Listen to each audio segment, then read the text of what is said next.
seen jotaay tey nag ñu ngi koy seq ak Abdoulaye Dièye ñi nga xam ne nag moom mooy président mouvement Siggi jot na nekk responsable politique ca Thiès président maa ngi lay nuyu. waaw Ahmed ñu ngi lay fay. fi ñu koy dooree nag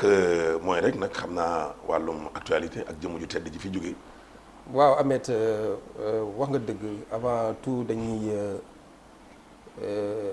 jaale li nga xamante ni tey moo dal ci Sénégal.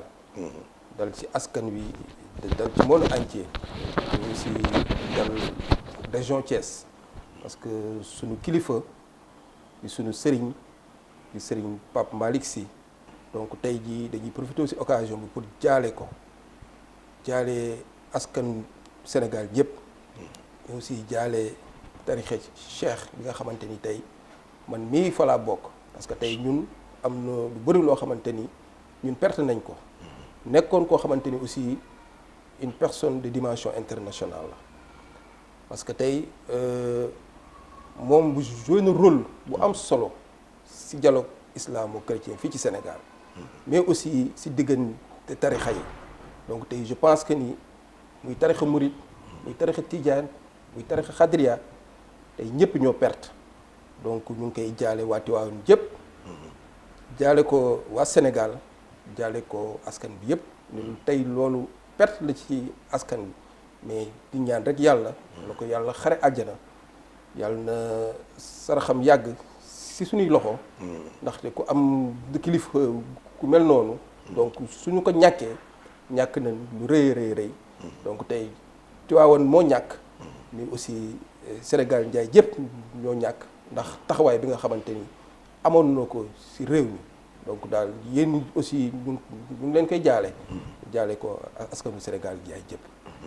des médias tam di ko jaale Sénégal gi yëpp keroog bi ñuy inauguré kër gi moom ci boppam la jëmu ji tedd ji kon yónni woon moom sëñ Pape Malick Sy porte parole ñu ngi koy ñaanal yàlla nag borom bi xare ko ci àjjuna yi gën a kawe bi jaay Seydou sallallahu taala alayhi wa sallam. ñu dellu si nag ci lu jëm ci wàllum actualité Ablaye ak lu jëm nag ci mbirum ubbite l'école yi président de la République gis nañ ne moo gouvernement am jël nañu dogal bi. xale yi commencé nañu enfin classe d'examen yi commencé nañu ci alxames yi waaye ñu bëree bëri nag daal ci opposition bi ak syndicalistes yi sax jàpp nañ ne protocole sanitaire bi daal respecté wuñ ko. masque yi manqué na thermoflash yi waxaale mu seen i mbir am na école yoo xam ne amul sax ndox. waaw Ahmed loolu moom je pense que ñi koy wax. ñu ko waxee comme li nga tudd opposition bi dañu nekk ci seen rôle. ak aussi syndicalistes yi. mais bi ñu xoolee depuis alxames ba léegi nii. dégguñu benn jafe-jafe joo xamante ni ubbite école bi reprise école bi am na ko loo gis nag processus la parce que tey kenn mënul rek xëy ubbeendoo ñëpp jàngindoo mais tey le gouvernement du Sénégal par le biais de notre président le président Macky Sall dañ koo def d'une manière progressive donc gis nañ ni école yi ñi nga xamante ni ñooy def classe examen ubbi nañ te it bi ñu xoolee actualité bi yëpp gis la communication du ministre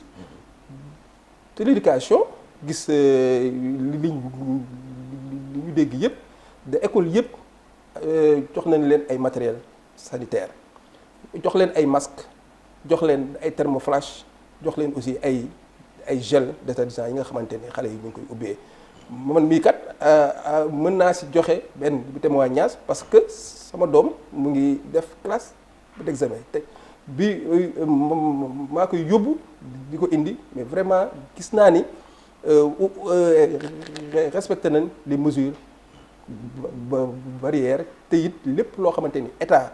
waroon na ko def ci école yi gis nañ ni def na ko dina am nag ay gox yoo xamante ni du mën a du mën a matale lépp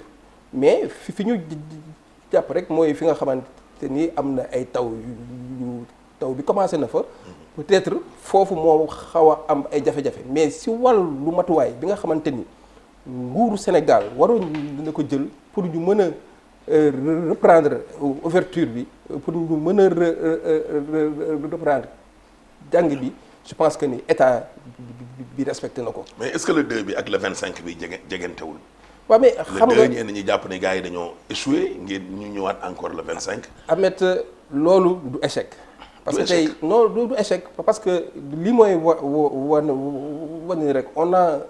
un président qui est responsable ki nga xamante ni dafay déglu askanam parce que bi ñu demee ba le 2 même ñoom avant ñuy joxe le 2 waxoon nañ ni bu fekkee matuwaay yi ñu waroon jël am na lu des dinañ ko repousser gis nga ñëpp xam nañ lan moo tax ñu repousser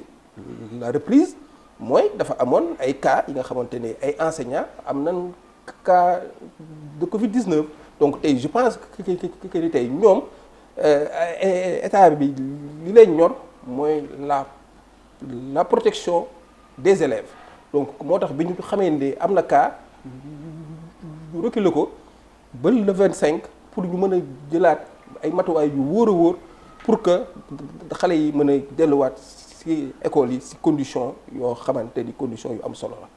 mais mesures yi président de la république di jël Ablaye est-ce que yéen yi nekkul pression wala yéen yi nekk luy niroog tâtonnement wala yow jàpp loolu. non man assouplissement yi gis nañu gars yi génn ci mbedd mi. waaw ñu ne kilifa gi daa dellu ginnaaw. waaw kii nii dëgg la man. tâtonnement la wala pression. lu jàpp ma ni pression la jàpp ma ni tâtonnement la. ah bon mais ma jàpp ni c'est un président qui est à l'écoute de son peuple parce que loolu. à l'écoute de son peuple. Ouais, mais c'est ça parce que loolu dafa am solo parce que tey nit ki tey askan bee ko fal donc tey askan wi ñoo ko jox les destinées de ce pays donc tey lépp loo xamante ni rek askan bi soxla na ko wala ñu bëgg ko ci kaw loo xamante ni mooy tax réew mi jëm kanam. le président de la République lu ngi gis ni mu ngi siy am déglu moo tax tey bi ñu defee de état d'urgence bi ak couvre-feu bi mu xawoon am ay sooxe yu bëri yoo xamante ni am na ko ci askan wi surtout ci dem bi ak dikk bi parce que tey kat xam nañ ni suñu réew mi réew mu xaw a ñàkk doole la donc tey kenn mënul rek confiner nit ñi seen kër du ñu génn parce que tey ñëpp ay góorgóorlu lañ foog ñu xëy dem wuti ngir mën a jox seen njaboot donc nag loolu mu nekkoon benn situation boo xamante ni mu ngi doon sonal askan wi mais bi askan bi jógee fekk na le président de la République sax moom xalaatam ak si vision am mu ngi doon waajal pour wàññiwaat les mesures moo tax tey mu indi ay mesures d'assouplissement parce que moom askanam la déglu askan bi seeni préoccupation moom moo ko ñor moo tax tey le président indiwaat des mesures d'assouplissement mais foofu rek dama fay taxaw ndax tey bu ñu amee njiit bu mel ni le président de la République le président Macky Sall nga xamante ni tey il reste sensible aux préoccupations de la population parce que gis nañ li mu def ci Covid bi ba ñu commencé ba léegi nii kenn mënu ko naatable donc ku lancé na le plan de résilience économique et de solidarité def ay aide alimentaire mais. aide yooyu kay problème mu kese la nag Ablaye. non waaw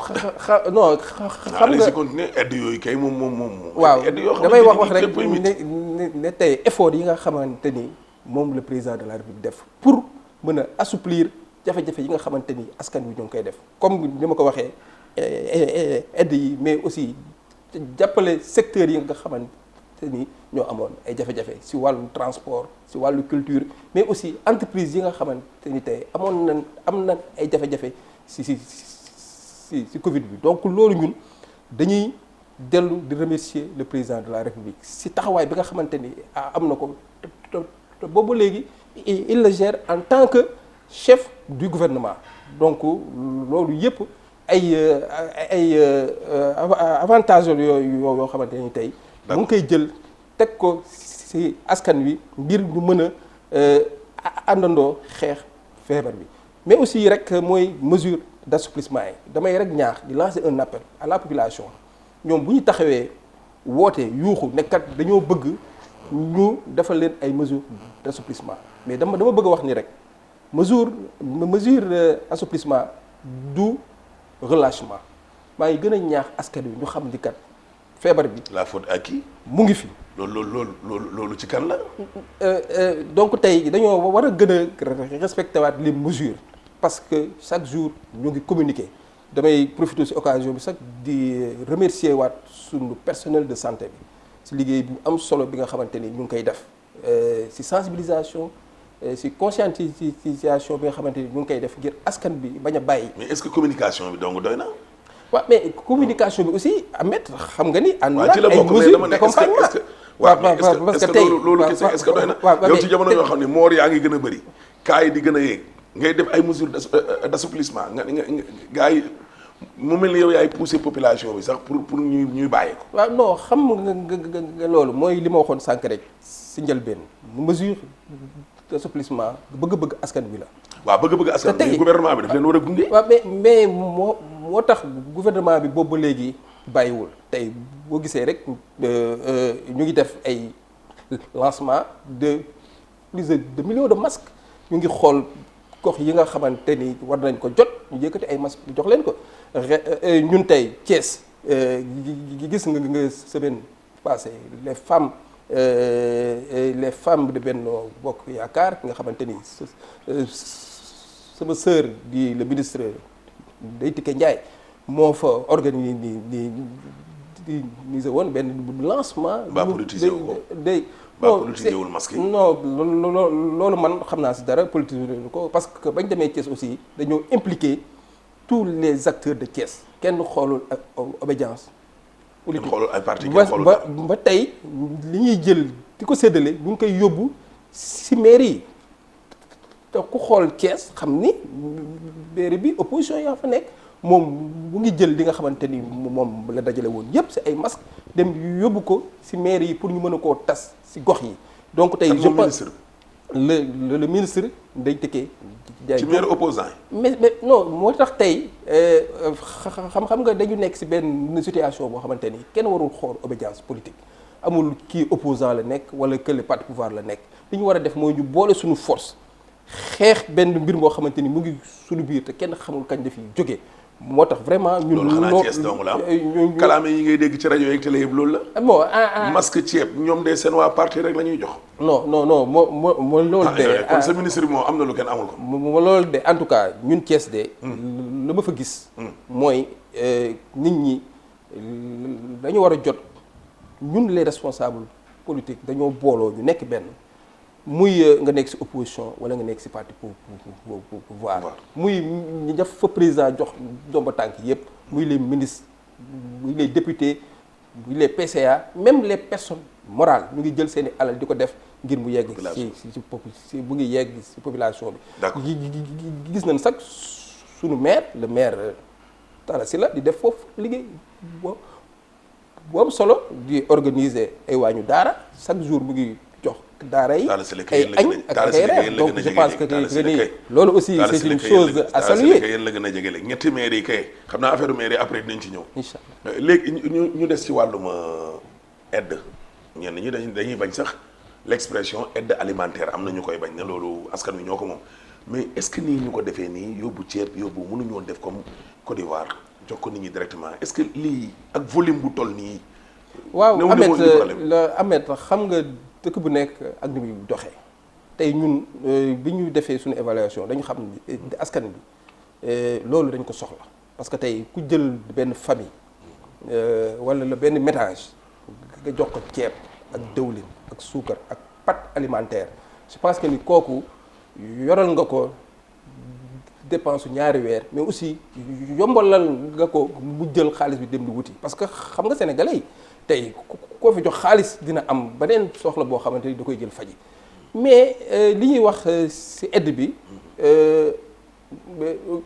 mbir su fekkee dafa rëy foog mu am coow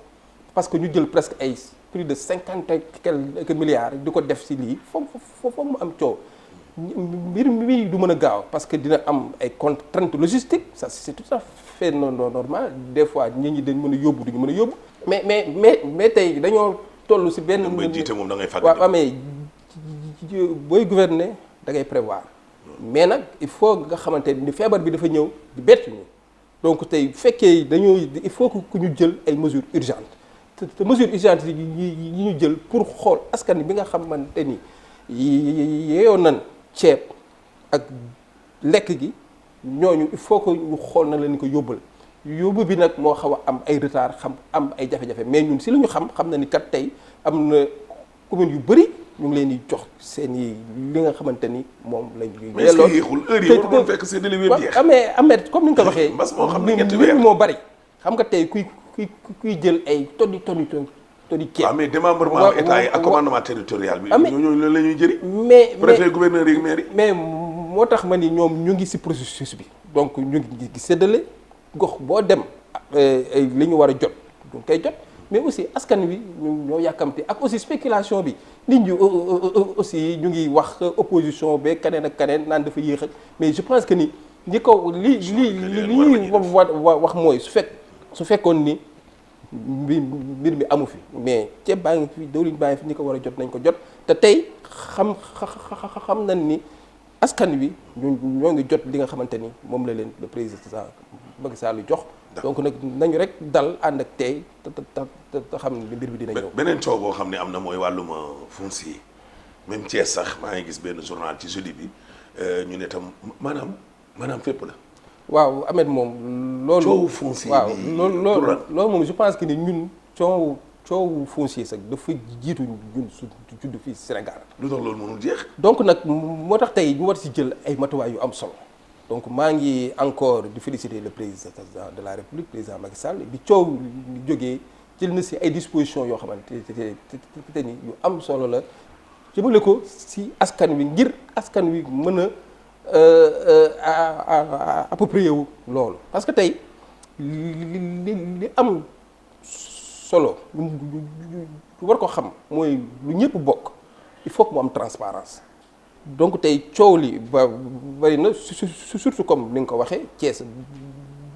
ba ñu bokk mais il faut qu'on fasse une réorganisation du foncier surtout à la base donc suñu collectivité territoriale yi xam ni li ñu yor mooy suuf bi domaine national askan bi yëpp ñoo ko bokk. mooy maire yi. ñu maire yi surtout waxuma ni nag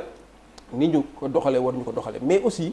loo xamante ni dafa am coow il faut que mu am transparence am lu leer parce que tey joxe suuf gi war nañoo xool ci ban domaine lañ koy joxee parce que tey ma nekk un citoyen am naa droit am suuf donc donc nag dañoo war a xool jël ay dispositions yoo xamante ni surtout ñu defaat la réforme foncière ça c'est très important ici au Sénégal parce que coow loo xamante ni chaque jour mu ngi ñëw ci table président te loolu dafa jiitu le régime du président Macky Sall. parce que tey coow yi non Ahmed defal naa ko wax yéen ñi ànd ak Macky Sall vous avez tendance à dire que coow suuf si coow yi fii dégg yëpp mooy ña nga xamante ni joxoon nañ leen suuf avant mais tey le président Macky Sall attribution yu bon bu amee état continuité la mais la moo tax bi mu ñëwee non mais raison pour laquelle mu ñu créer benn comité pour ñu mën a saytu suuf si. mais saytu suuf si juróom-ñetti at waaw mais xam nga fekkee la ñu fa fekk dafa bëri woon ay liñ ci je pense que ni il faut que mu jël temps mais rek li may wax mooy suuf moom ñëpp a ko bokk ku ne am na si droit du ki am daraja wala ki ñàkk daraja donc tey le président de la République par rapport à sa politique lancé na benn plan pour 100 000 logements sociaux yoo xamante ni da koy jox askan bi donc nga war a xam ne ni kii moom ay dëkkuwaayu askan wi da koo ñor te dëkkuwaayu askan boobu nag mooy suuf bi nga xamante ni moo nekk ci biir Sénégal. noonu lay joxe suuf itam magistrat yi ñu mën a def partage équitable bi nga xamante ni askan bi moom moo koy jot donc nag man du ma ñëw si jox na ko kii wala jox na ko kële mais li may wax mooy tey nga am daraja. wala nga amoo daraja nga nekk un Sénégalais moyen wala un Sénégalais xaw ma nu ñu koy waxee ñëpp a war a yem si joxe suuf. mais problème mu suuf yi est-ce que moo amu ci part de responsabilité. moom la yàlla dénk kàttanu muy signé décret. waaw mais non. waaw loolu. di classé que déclassifié. absolument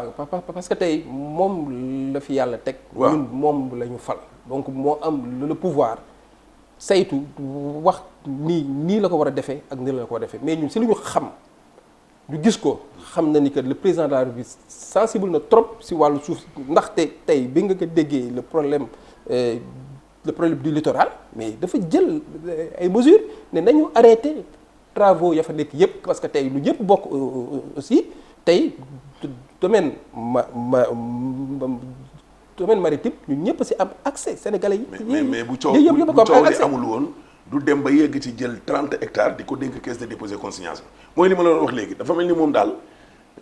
pression la xaw ma. waaw non ñi lay déglu xaw ma. Ahmed yow da ngay wax pression mais je pense que le président de la République nit ku lucide la nit ku am taxawaay la mais aussi nit kuy déglu askanam la parce que loolu la ñuy xaar ci moom parce que lépp mënul mat ci dëkk. loo nekk ki njiit di nga am des fois ay rëq-rëq mais tey bu sa askan jógee taxaw nekkat lii ñun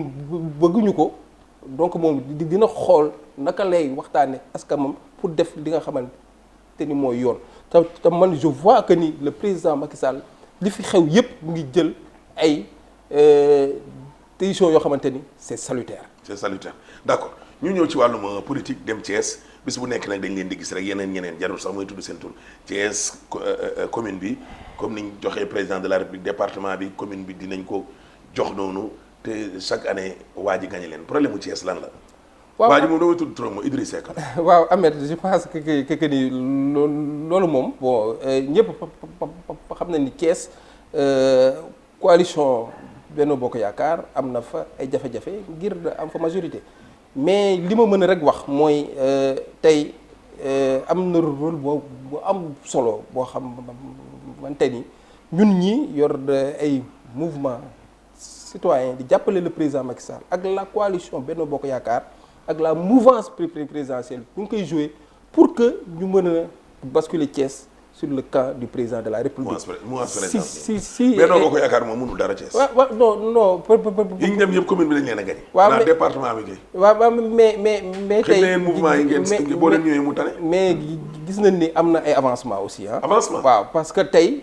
boo xoolee bu njëkk ba ak léegi écart bi c'est considérablement réduit. non c'est que te loolu je pense que ni man fu ma déggee ñeneen ñiy wax. lii rek lañ may wax waaw écart baa ngi wàññeeku Abdou Mbow danaan écart baa ngi wàññeeku waaye gëm sa bopp jooju kii xaw ma nan Maodo Malick Mbaye nee na waaw écart baa ngi wàññeeku ku tudd foofu mu ne la écart muy wàññi mais ba tey waxuñ ba tey gagné mais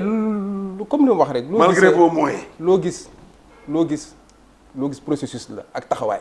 donc tey man li ma jàpp ni mooy askanu Thiès ñu ngi ko commencé def prise de conscience si ñi nga xamante te tey ñu ngi répondre aux préoccupations de la population te man dama jàpp ni sama rôle bi nga xamante ni moom laay joué Thiès mooy tey waa Thiès am nañ beneen taxawaay bu ñuy xaar si ñun si échéance yi nga xamante ni moo war a ñëw donc nag bu ñu defee évaluation da xam na ni kat tey jii askan wi jox nañ ñu nopp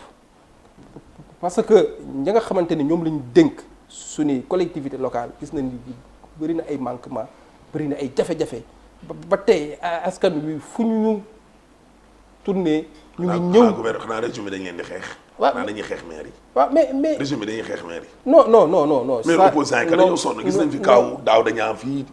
gis nañ fi kaaw Bamba Fall. Thiès nag xaw ma lu fa ne. non mais ça moi je ne crois pas parce que les maires ils sont autonomes am nañ seeni budget yoo xamante ni ñoom la ñuy liggéeyal donc tey la gestion des mairies est indépendante donc tey je pense que ni tey bu ñu lay joxee suñuy destiné yéen maires yi da ngeen a war a xool li nga xamante ni mooy doxal dëkk bi ngeen doxal ko. mais tey nga ni rek dama nekk opposition donc lu ma deful. état bee tax loolu je pense que c'est pas une raison. si ki jot na da ngeen nekk candidat ci élection yi di ñëw locales yi. waaw wala da ngeen di gunge rek comme yeneen mouvement yi gunge. non Ahmed ku xam le président Abdoulaye Dièye mouvement Sikki ki jot na xam ni dew ñu fii pour gunge mais dañ fi nekk ngir répondre aux préoccupations des populations